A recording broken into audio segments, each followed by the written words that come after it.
বচনের বিরোধিতা এই ছক থেকে 2025 উচ্চ মাধ্যমিক দর্শন পরীক্ষায় 100% প্রশ্ন আসবে, আর তুমিও 100%ই উত্তর দিতে পারবে। কিভাবে এই ছক থেকে প্রশ্নগুলো আসবে, কি কি প্রশ্ন আসবে, আর কিভাবে তার উত্তর তুমি সঠিক উত্তরটা করতে পারবে, সেটা এমসিকিউ হোক আর এসএকিউ হোক, তুমি দেখে নাও, সব পারবে। আর লিখিত পরীক্ষায় 80তে 80 আর স্কুল থেকে 20, টোটাল 100তে যদি 100 পেতে হয়, তোমাকে আমার ফুল টিউশন দেখে যেতেই হবে। পুরো টিউশনটা দেখে নেবে। সম্পূর্ণ টিউশনটা কিন্তু আমি কমপ্লিট করে দিয়েছি, এখন এক্সট্রা ক্লাস চলছে। তো চলো ক্লাসটা করে নেওয়া যাক। অবশ্যই লাইক করবে, বন্ধুদেরকে শেয়ার করে ফুল টিউশন ক্লাস করার সুযোগ করে দেবে। তো চলো দেখো, এই ছকটা দেখছো, একটা হচ্ছে বিপরীত, এই যে এই সাইড থেকে এই সাইড, ঠিক আছে, এই কোণ থেকে এটার নাম হচ্ছে বিপরীত বিরোধিতা। আর এই যে আই আর ও এর মধ্যে যে সম্পর্ক, সেটার নাম হচ্ছে অধীন বিপরীত বিরোধিতা। যে এই সাইড আর এই সাইড নাম হচ্ছে অসম বিরোধিতা, অসম বিরোধিতা। ক্লিয়ার? এই কোণ থেকে এই কোণ, এই কোণ থেকে এই কোণ যে সম্পর্ক, সেটা নাম হচ্ছে বিরুদ্ধ বিরোধিতা। এবার বিষয় হলো, তোমাকে কিন্তু এই বচনগুলো জানতে হবে। এটা এ বচন আর ই বচন, এ আর ই। আগে ছকটা ভালো করে বুঝে নাও, তারপর কি কি প্রশ্ন কিভাবে হবে, তার উত্তর কিভাবে করবে, এই ছকটা না বুঝলে দিতে পারবে না। তাই এই ছকটা তোমার বোঝার অবশ্যই দরকার। এ আর ই, তাহলে এ আর ই বচনের মধ্যে যে সম্পর্ক, তার নাম কি? বিপরীত বিরোধিতা। ক্লিয়ার? আই আর ও বচনের মধ্যে যে সম্পর্ক, তার নাম কি? অধীন বিপরীত বিরোধিতা। ক্লিয়ার? এ এবং আই এর মধ্যে যে সম্পর্ক, তার নাম কি? অসম বিরোধিতা। ক্লিয়ার? নামগুলো মনে রাখতে হবে কোনটা কার। ছকটা জাস্ট মনে মনে চোখের মধ্যে ভাসিয়ে নাও, আর এই ছকের মধ্যে কথাগুলো কোনটার কি নাম, সম্পর্কটা ভাসিয়ে নাও, তাহলে সমস্ত প্রশ্নের উত্তর আমি যেভাবে বলছি সব দিতে পারবে। এই ছকটাকে চোখের মধ্যে ভাসিয়ে নাও। তাহলে এ ইর মধ্যে যে সম্পর্ক, সেটা বিপরীত বিরোধিতা। আই আর ও এর মধ্যে অধীন বিপরীত বিরোধিতা। আর এই যে এই সাইড থেকে আর এই সাইড দুটোর নাম হচ্ছে অসম বিরোধিতা। ক্লিয়ার? এই কোণ থেকে এই কোণ, এই কোণ থেকে এই কোণ নাম হচ্ছে বিরুদ্ধ বিরোধিতা। তো মনে রাখবে। এবার ছকটা কিভাবে তুমি বানাবে, এ একটা এরকম ই নিয়ে এ ই আই ও এইভাবে দিবে। ক্লিয়ার? তা এই বিপরীত, অধীন বিপরীত, অসম অসম, এই কোণ থেকে এই কোণ বিরুদ্ধ বিরোধিতা। ক্লিয়ার? এবার প্রশ্নগুলো, তাহলে এই নামগুলো ক্লিয়ার হয়ে গেল। এ আর ও এর মধ্যে কি সম্পর্ক? বিরুদ্ধ বিরোধিতা। ই আর আই এর মধ্যে কি হচ্ছে? বিরুদ্ধ বিরোধিতা। এবার হচ্ছে প্রশ্নগুলো দেখো কিভাবে কিভাবে প্রশ্ন হবে। প্রশ্নটা এরকম হতে পারে কি হবেই, একই উদ্দেশ্য ও বিধেয় বিশিষ্ট, একই উদ্দেশ্য ও বিধেয় বিশিষ্ট দুটি সামান্য বচনের মধ্যে যে বিরোধিতা অবস্থান করে তাকে কি বলে? একই উদ্দেশ্য বিধেয়যুক্ত দুটি সামান্য বচনের মধ্যে, সামান্য বচন কেন? কারণ এ আর ই বচনের মধ্যে যে এ আর ই গুণ পরিমাণ অনুযায়ী বচন কয় প্রকার? দুই প্রকার, সামান্য আর বিশেষ। এ আর ই বচনটা কি? সামান্য বচন। তাহলে এ ই, তাহলে এই দুটো সামান্য বচন। তাহলে একই উদ্দেশ্য বিধেয় বিশিষ্ট দুটি সামান্য বচনের মধ্যে, সামান্য বচন মানে তোমাকে এই সম্পর্কটার কথা বলছে। ক্লিয়ার? কারণ এ আর ইর কথা বলছে। তাহলে একই উদ্দেশ্য বিধেয় বিশিষ্ট দুটি সামান্য বচনের মধ্যে যে বিরোধিতা অবস্থান করে তাকে কি বলে? বিপরীত বিরোধিতা বলে। তাহলে যখনই সামান্য বচন বলবে তখন তোমরা বুঝে যাবে যেটা সেটা হচ্ছে এ আর ই।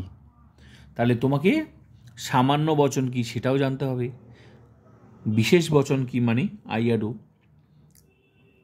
ফিলোসফিতে প্রত্যেকটা লজিক প্রত্যেকটার সাথে রিলেটেড। এই যে সামান্য বচন, বিশেষ বচন, এই যে কথাগুলো, এগুলো হচ্ছে। তাহলে সামান্য বচন যদি এবার তুমি নতুন করে শিখতে যাও তাহলে তো প্রবলেম হয়ে যাবে, কারণ ফিলোসফিতে লজিক তো প্রত্যেকটার সাথে রিলেটেড। তাহলে গুণ, পরিমাণ, এগুলো তো অলরেডি আগে শেখা হয়ে গেছে। তাহলে সামান্য বচন মানে এ ইর কথা বলে। সবসময় যে এ আর ই বলে দেবে নাম ধরে তা তো নয়, এইভাবেও বলবে। ঠিক আছে? তাহলে প্রশ্নটা কি হলো, একই উদ্দেশ্য ও বিধেয় বিশিষ্ট দুটি সামান্য বচনের মধ্যে যে বিরোধিতার অবস্থান করে তাকে কি বলে? সামান্য বচন। মানে এটা হচ্ছে বিপরীত বিরোধিতা। ক্লিয়ার? এবার এই প্রশ্নটা ঘুরিয়ে আরেকভাবে বলতে পারে, একই উদ্দেশ্য ও বিধেয় বিশিষ্ট দুটি বিশেষ বচনের মধ্যে যে বিরোধিতার, তাহলে এই প্রশ্নের উত্তর এটা হয়ে গেল। এবার যখন বলবে একই উদ্দেশ্য ও বিধেয় বিশিষ্ট দুটি বিশেষ বচনের মধ্যে, তাহলে তখন সম্পর্কটা বিশেষ বচন মানে তখন আমাদেরকে আইডেন্টিফাই করতে হবে, তার মানে আই আর ও এর সম্পর্কটার কথা বলছে। কারণ একই উদ্দেশ্য ও বিধেয় বিশিষ্ট দুটি বিশেষ বচনের মধ্যে যে বিরোধিতা অবস্থান করে, মানে কোন বিরোধিতা? অধীন বিপরীত বিরোধিতা। উত্তরটা হবে অধীন বিরোধিতা। ক্লিয়ার? বিশেষ বচন মানে তোমাকে আই আর ও এর কথা বলছে, তার সম্পর্কটার নাম কি জানতে চাচ্ছে, তার মানে উত্তরটা হবে অধীন বিপরীত বিরোধিতা। ক্লিয়ার?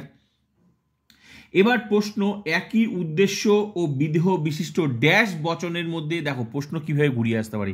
এবার প্রশ্নটা হতে পারে, একই উদ্দেশ্য ও বিধেয় বিশিষ্ট ড্যাশ বচনের মধ্যে বিপরীত বিরোধিতা সম্বন্ধ থাকে। একই উদ্দেশ্য ও বিধেয় বিশিষ্ট ড্যাশ বচনের মধ্যে বিপরীত বিরোধিতার সম্বন্ধ থাকে। কোন বচনের মধ্যে বিপরীত বিরোধিতা? এ আর ই। উত্তর এ আর ই। ক্লিয়ার? তাহলে বোঝা গেল কি কি প্রশ্ন হবে। এবার নেক্সট প্রশ্ন কি কি হতে পারে, দেখো একইভাবে এইভাবে একই, যেমন বিপরীত বিরোধিতা বললাম, আবার এই প্রশ্নটা এগুলোর ক্ষেত্রে বলতে পারি, একই উদ্দেশ্য বিধেয় বিশিষ্ট ড্যাশ বচনের মধ্যে অসম বিরোধিতা সম্বন্ধ থাকে। তাহলে কোন কোন বচনের মধ্যে অসম বিরোধিতা? এ আই এবং ইও এর মধ্যে। ক্লিয়ার? এবার এই প্রশ্নটা আরেকভাবে হতে পারে, একই উদ্দেশ্য বিধেয় বিশিষ্ট ড্যাশ বচনের মধ্যে বিরুদ্ধ বিরোধিতা সম্পর্ক থাকে। বিরুদ্ধ বিরোধিতা মানে কোন কোন বচনের মধ্যে? এ আর ও এবং ই আর আই এর মধ্যে। ক্লিয়ার? আবার এই প্রশ্নটা আরেকভাবে হতে পারে, একই উদ্দেশ্য বিধেয় বিশিষ্ট ড্যাশ বচনের মধ্যে অধীন বিপরীত বিরোধিতার সম্পর্ক থাকে। তাহলে কোন বচনের অধীন কার মধ্যে? আই আর ও। ক্লিয়ার? তাহলে এটা এমসিকিউতে হোক আর এসিকিউতে হোক, সব ধরনের ভাবে দেখো ছকটা কিন্তু সহজ, কিন্তু এর উত্তর অনেক অনেক প্রশ্ন হবে। এই ছকের মধ্যে অনেক প্রশ্ন, আমি তোমার নমুনাগুলো বলছি কী কী প্রশ্ন, বুঝতে পারছিলাম তো? জাস্ট ছকটা ভালো করে, এই জন্যই বলছি ছকটা মনে রাখতে, চোখের মধ্যে ভাসিয়ে নিতে হবে। ক্লিয়ার? তারপর প্রশ্ন কি হতে পারে, একই উদ্দেশ্য ও বিদেহ বিশিষ্ট সদর্থক ও নয়ার্থক, সদর্থক একই উদ্দেশ্য বিদেহ, একই উদ্দেশ্য বিদেহ বিশিষ্ট বিশেষ সদর্থক বিশেষ নয়ার্থক বচনের মধ্যে কিরূপ বিরোধিতার সম্পর্ক। মানে প্রশ্নটা বোঝার চেষ্টা করো, একই উদ্দেশ্য ও বিদেহ বিশিষ্ট বিশেষ সদর্থক বিশেষ নয়ার্থক, বিশেষ সদর্থক বিশেষ নয়ার্থক বচনের মধ্যে কিরূপ সম্পর্ক আছে। তার মানে বিশেষ সদর্থক বিশেষ নয়ার্থক মানে কি? আই আর ও এর কথা বলেছে। দেখো প্রশ্ন কত রকমভাবে প্রশ্ন ঘুরিয়ে বলছে। বিশেষ সদর্থক বিশেষ নয়ার্থক, আমরা কি জানি? বিশেষ সদর্থক মানে কিন্তু আই বচন, বিশেষ নয়ার্থক মানে ও বচন। ক্লিয়ার? তার মানে তোমাকে এগুলোও জানতে হবে। আমরা তো অলরেডি আগে শিখেছি গুণ ও পরিমাণ মিলিয়ে বচন 4 প্রকার। একটা সামান্য সদর্থক, সামান্য নয়ার্থক, বিশেষ সদর্থক, বিশেষ নয়ার্থক। তার মানে এ বচনটার নাম সামান্য সদর্থক, ই বচনটার নাম সামান্য নয়ার্থক, বিশেষ আই বচনটা বিশেষ সদর্থক, বিশেষ নয়ার্থক। সব সময় যে সরাসরি এ বচন ই বচন বলবে তা তো নয়, অনেকভাবে বলতে পারে। তো কত রকমভাবে বলতে আমি সেটা তো বলেই দিচ্ছি।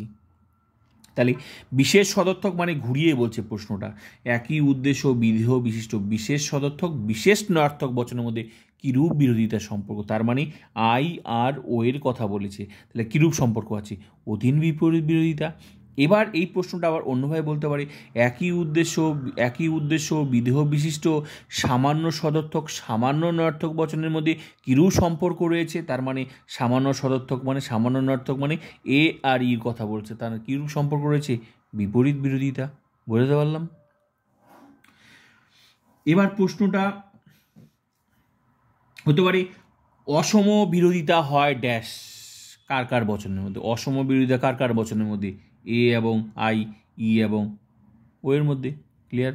এবার প্রশ্নটা হতে পারে, বিরুদ্ধ বিরোধিতা ড্যাশ কার কার বচনের মধ্যে? বিরুদ্ধ বিরোধিতা এ ও এবং ই আই এর মধ্যে। ক্লিয়ার? এবার প্রশ্ন হতে পারে, অধীন বিপরীত বিরোধিতা হয় ড্যাশ কার কার বচনের মধ্যে? আই ও এর মধ্যে। বিপরীত বিরোধিতা হয় ড্যাশ কার মধ্যে? এ এবং ই এর মধ্যে। তো যত রকমভাবে বলুক সমস্ত প্রশ্নের উত্তর তুমি দিতে পারবে। আমি যেগুলো বলছি সেগুলোই এমসিকিউতে হোক এসিকিউতে হোক এইভাবেই ঘুরিয়ে ঘুরিয়ে আসবে। ক্লিয়ার? নেক্সট প্রশ্ন, একই উদ্দেশ্য বিধেয় বিশিষ্ট ই এবং ও বচনের মধ্যে পারস্পরিক সম্বন্ধ হলো ড্যাশ। একই উদ্দেশ্য বিধেয় বিশিষ্ট ই এবং ও বচনের মধ্যে, ই এবং ও মানে ই এবং ও, একই ই এবং ও এর মধ্যে কি সম্পর্ক? একই উদ্দেশ্য বিধেয় বিশিষ্ট ই এবং ও বচনের মধ্যে যে সম্পর্ক তার নাম কি? অসমবিরোধিতা। এবার যদি বলে একই উদ্দেশ্য বিধেয় বিশিষ্ট এ এবং আই এর মধ্যে সম্পর্ক নাম কি? অসমবিরোধিতা। তাহলে যেভাবেই বলুক সমস্ত প্রশ্নের উত্তর দিতে হবে, তার জন্য তোমাকে কি করতে হবে? এই ছকটা একটু আমি যেভাবে বললাম এটা বুঝে মাথার মধ্যে ভাসিয়ে নিতে হবে, চোখের মধ্যে ভাসিয়ে নিতে হবে, পরীক্ষার প্রত্যেকটা প্রশ্নের উত্তর দিতে পারবে।